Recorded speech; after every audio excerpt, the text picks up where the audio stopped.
It was supposed to be the biggest day of Alyssa Grace's career. At just 26, she was already one of the youngest rising reporters at a major news network. Smart, composed, and relentlessly prepared, she had earned something few journalists her age ever did: a live, in-studio interview with the President of the United States, Donald J. Trump. Her colleagues buzzed with excitement. Producers congratulated her. The studio hummed with anticipation. But beneath Alyssa's calm smile, a heavy weight pressed against her chest. It wasn't nerves. It was memory. Her father, Commander James Grace, a decorated Navy officer, had vanished during a classified mission more than a decade earlier. No body, no closure, just silence sealed behind layers of red tape and government secrecy. Since then, Alyssa had learned to bury that pain deep, especially in public. Her career thrived on control, on sticking to the script. And today, more than ever, she needed that control. The segment had been approved. The questions rehearsed. No surprises. The red on-air light blinked to life. Applause filled the studio as President Trump walked in. Alyssa stood, shook his hand, and guided him to his seat with professional ease. The first questions flowed smoothly: economic growth, foreign policy, national security. Trump answered confidently, occasionally scanning the studio as if distracted by a thought he couldn't quite place. Then, just as Alyssa prepared to transition to the next segment, Trump leaned forward. "I know you're supposed to ask the questions," he said calmly. "But may I ask you something, Miss Grace?" Alyssa hesitated, surprised. "Of course, Mr. President." He studied her for a moment. "What was your father's name?" The studio went silent. Producers froze. Cameras held steady. Alyssa's breath caught as a color drained from her face. "Commander James Grace," she said quietly. Trump nodded. "He served in the Navy." "Yes," she whispered, her voice beginning to crack. "What happened to him?" Her composure faltered. "He disappeared. In 2011. The mission was classified. We never got answers." No one moved. Even the floor manager stopped whispering cues. "I'm sorry," Trump said, his voice no longer political, just human. "I asked because his name appeared in a file I reviewed recently. When I saw your last name during briefing prep, I recognized it." Alyssa's heart pounded. She couldn't speak. "Would you like to know what I found?" he asked. She nodded, tears forming. 3 weeks ago, during a review of unresolved military cases, I asked for reports on classified Navy operations that never had closure, Trump explained. An aide brought me a weathered box. Your father's name was on it. Alyssa's hands trembled in her lap. Inside were photos, letters, and a note addressed to you.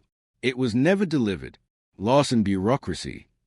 The camera slowly zoomed in on her stunned face. "I brought it with me today," Trump continued. "I didn't plan to do this on air, but I couldn't ignore it." He produced a small, sealed envelope, marked with a Navy crest and her name written in faded ink. Tears spilled freely now. Politics vanished. The studio dissolved into something intimate and fragile. With shaking hands, Alyssa accepted the envelope. "This can't be real," she whispered. "It is," Trump replied gently. "Take your time." She opened it. Inside was a yellowed handwritten letter. Her voice broke as she read aloud. "My dearest Alyssa, if you're reading this, I couldn't make it home. I want you to know how proud I am of you. Keep chasing truth, even when it's hard. I believe in you. Love always, Dad." She covered her face, sobbing. Trump sat silently, giving her the moment. The studio, filled with seasoned journalists, held its breath. Nothing scripted had ever felt so real. After a moment, Alyssa looked up. How did you find this?" "I didn't," Trump said. "A young Navy clerk, Samuel Brighton, found it. He said, 'This doesn't belong in a box. It belongs in her hands.'" Alyssa whispered his name. "I remember him. He was my dad's assistant. He used to visit our house." "He never forgot your family," Trump said. The interview had transformed into something far more meaningful than headlines. Across the country, viewers watched in silence. Social media filled not with outrage, but empathy. "I always thought he was forgotten," Alyssa said softly. "He wasn't," Trump replied. Not by his men. Not by you. When the segment finally ended, long past its scheduled time, the studio remained quiet. No applause, just reverence. Afterward, a cool member approached Alyssa. "That letter reminded me of my grandfather," he said. "I never got to say goodbye." "Neither did I," she replied, clutching the envelope. "Until now." Trump lingered, thanking the staff, shaking every hand. Before leaving, he turned to Alyssa. "If you'd like," he said, "we can help you access the rest of your father's records." She stared at him. "You'd do that?" He nodded. "It's the least we can do." That night, alone in her apartment, Alyssa placed a letter beside her old navy blue journal, the one her father knew about, the one filled with poems and a dried flower from the day he left. For the first time in years, her heart felt full. The next morning, a call came from the White House. A clearance pass. A private briefing scheduled in 3 days. After hanging up, Alyssa looked at her father's photograph. "I'm going to find out everything, Dad," she whispered, "even if it's hard." It was no longer just about grief. It was about honoring a legacy. And then came the big day. She wore a navy blue suit, her father's favorite color, and tucked one of his medals into the inside pocket, close to her heart. Standing outside the government building where she was scheduled to receive a classified briefing, Alyssa hesitated. What if she wasn't ready for the truth? Then she remembered his words. Keep chasing truth, even when it's hard. She took a steady breath and stepped inside. The briefing room was small and windowless, secured by layers of clearance. A colonel named Marissa Clark greeted her with a gentle smile and slid a thick folder across the table.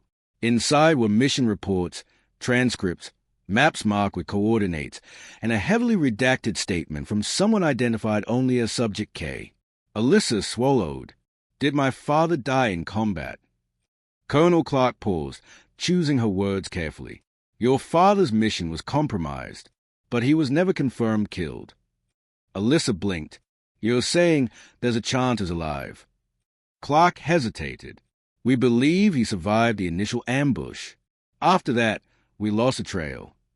For the first time in more than a decade, hope stayed, fragile, terrifying, and alive. That evening, Alyssa sat beside the Potomac River, the folder resting on her lap as dusk settled over the water.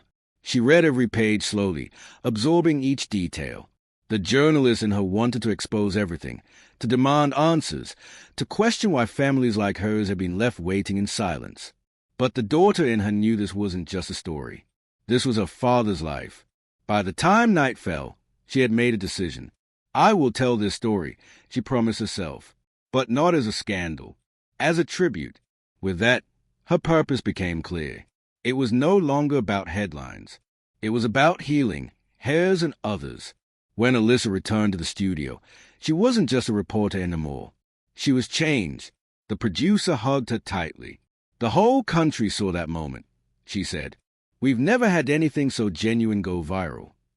Alyssa smiled softly. It wasn't a segment. It was real. Another reporter stopped her in the hallway. "You gave voice to something a lot of us bury," he said. "Thank you."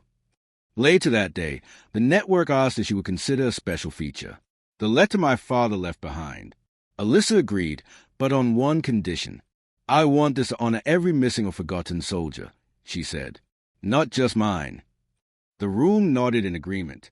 A few days later, an envelope bearing the presidential seal arrived at her apartment. Inside was a handwritten note. "Alyssa, your strength reminded the world what real patriotism looks like. Your father would be proud. Keep asking questions, especially the ones that matter. Donald J. Trump." Beneath the note was a folded American flag, flown over the White House on the day of their interview. Alyssa held it carefully, feeling her father's presence once more. It wasn't about politics. It was about people, and the weight of silent sacrifices finally being seen. The special report aired a week later.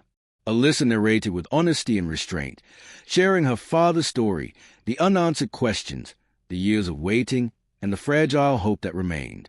Clips from the interview played, the moment she read the letter, the stillness, the raw emotion. She ended with quiet conviction. "If you have someone you've lost, speak their name. If you're still waiting for answers, don't stop asking. Because sometimes closure doesn't come through reports or ceremonies. Sometimes it comes in a letter and a little bit of truth. The screen faded to black. The phones began to ring. Over the next several days, Alyssa received thousands of messages. Veterans, children of missing soldiers, people who had carried grief in silence for years.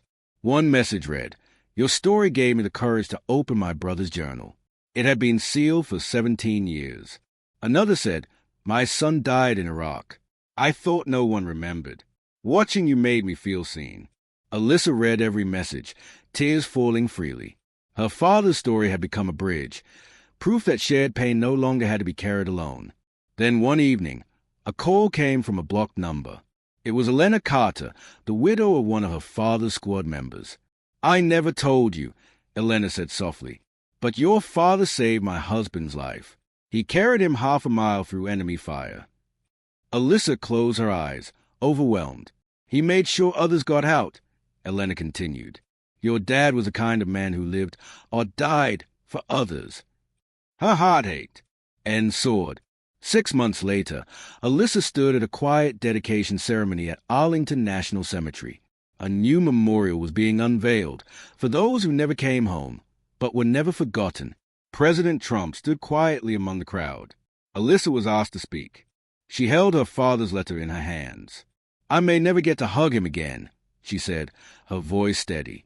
"But he gave me something that lived forever, his values, his courage, and a reminder that every voice matters." The crowd stood in silence.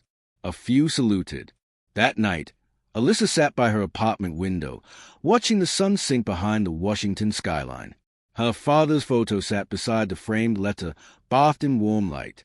She smiled softly.